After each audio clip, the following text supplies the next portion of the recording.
You think you're playing it safe by pulling out of the market during a dip or a market decline? Or maybe you're ignoring your portfolio altogether, assuming that it's doing okay. Those decisions, they could be putting your financial future in jeopardy. Stick around because I'm going to reveal 5 common investing blunders and how they can drain your wealth. Most importantly, I'll show you how to fix them.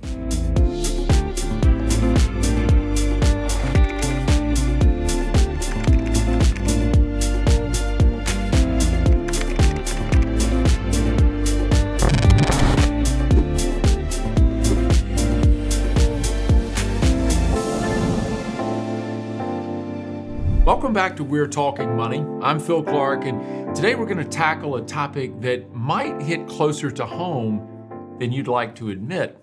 The real cost of investing mistakes. The kind of mistakes you might be making right now without even realizing it. Don't forget to hit that like button and drop a comment below if you've ever wondered, am I doing this investing thing right? First, let's talk about panicking when the market gets rough.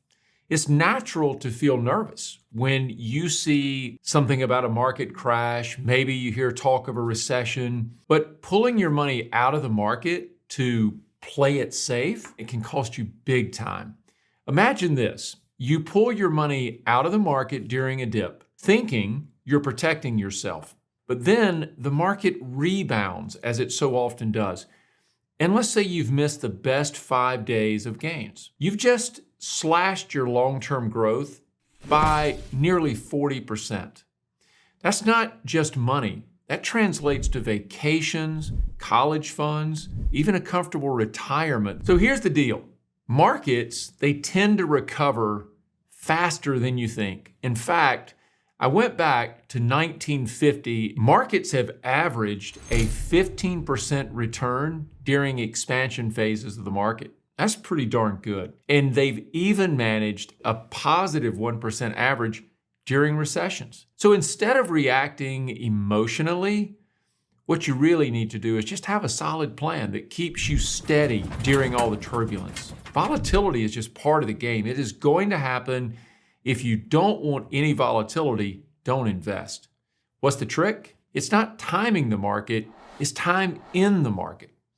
Now let's talk about risk for a minute. Truly a love-hate relationship. Too much risk and you lose sleep over even the slightest dip in the market. Your portfolio can feel like a roller coaster. Too little risk and you're barely keeping up with inflation. It's sort of like trying to steer a ship without a compass.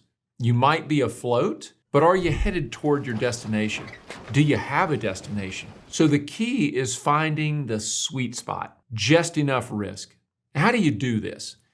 We call it diversification. You spread your investments across asset classes like stocks and bonds, international markets, and the list goes on. This balance, if you will, tends to smooth the bumps so that you never get overexposed to any one sector at any point during your investing life. So think of it like cooking. If you put too much spice in your dish, you're gonna ruin it. Too little spice, it's gonna be really bland. But the right balance, it's perfection. So let's talk about rebalancing. Not rebalancing your portfolio regularly, it can bring a lot of harm unnecessarily. Certain assets in your portfolio, they're probably going to grow faster than others, and that will shift the original allocation. So let me give you an example. Let's say that you started with 70% stocks and say 30% bonds. If stocks had a stellar year, what you might end up with is an 80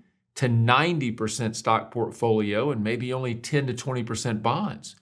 We call that unexpected risk.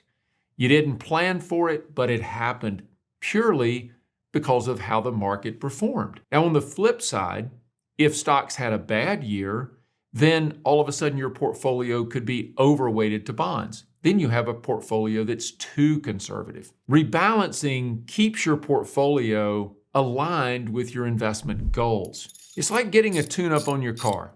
It keeps things running smoothly. So you want to put this on your calendar. Set up automatic rebalancing so that you don't miss this opportunity to stay aligned with your goals. Now, let's hit taxes for a minute. Nobody likes them. I can't stand taxes, but they are real.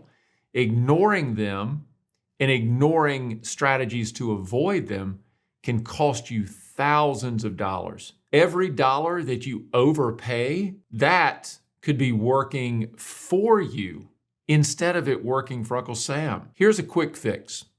You want to think about strategies like tax loss harvesting or tax-efficient asset location. That can really help minimize what you're going to owe Uncle Sam.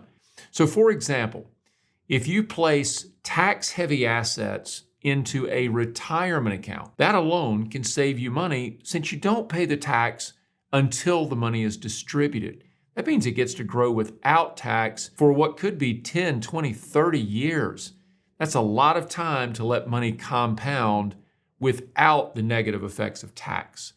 Over time, these small tweaks, they can mean big savings. If this feels like a lot to figure out, let me stop for a minute and say, you don't have to do this alone. Don't sweat it. There are professionals who specialize in this stuff. I've done this for 33 years, so I have a little experience and I can talk about the benefits of a professional.